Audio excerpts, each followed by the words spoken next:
السلام عليكم ورحمة الله، مرحبا بكم في فيديو جديد. اليوم ان شاء الله غادي نقدم لكم الزعلوك ديال الملوخية اللي في هذه الفترة هذه. بما ان الملوخية موجودة نغتنموا الفرصة باش ننوعوا بها الاطباق ديالنا.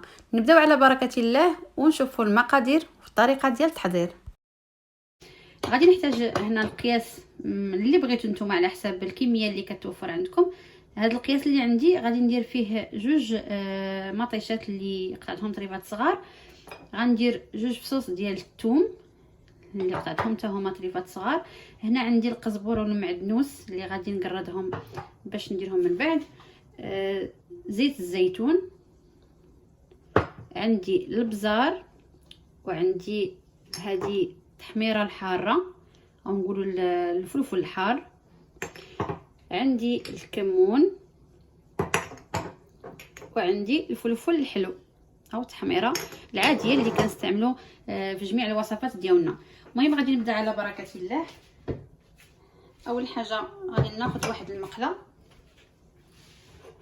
نحيد هادو من الطريق باش نبان لكم الصوره واضحه.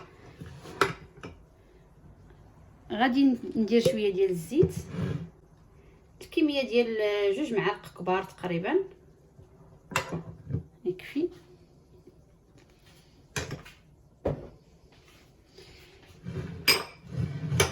هنا غادي ندير مطيشه درتها هي بالزريعه ديالها، ما حيدتش لها ديك الزريعه. وغادي ندير هاد الفصوص ديال الثوم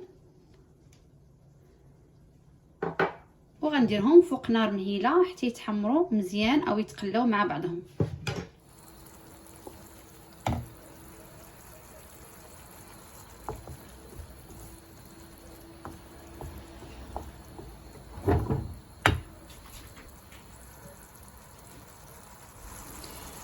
اول حاجه كندير شويه د الملح، سمحوا لي نسيت ما ذكرتهاش مع المقادير. غندير التحميره او الفلفل الحلو،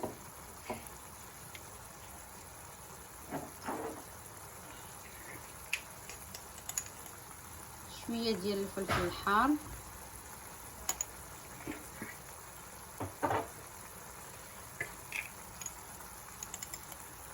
والابزار، والكمون بطبيعه الحال هو الاساسي في هذا الزعلوك.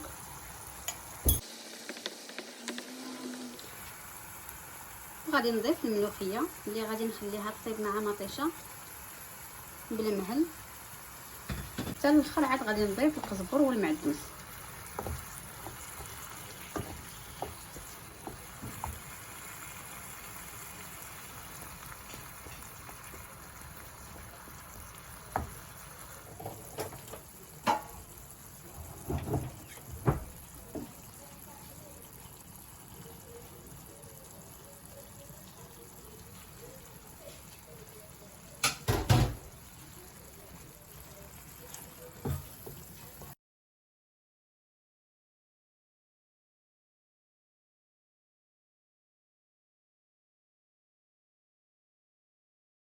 هنا غادي نضيف شويه ديال الزيتون، وكيبقى اختياري كل واحد وشنو كيبغي. كاين اللي غادي يبغي يضيفو، كاين اللي غادي يبغي يخليه غير هكذا بلا زيتون، اولا هذاك الزيتون الاحمر حتى هو اللي تيجي في الزعلوك تيجي بنين.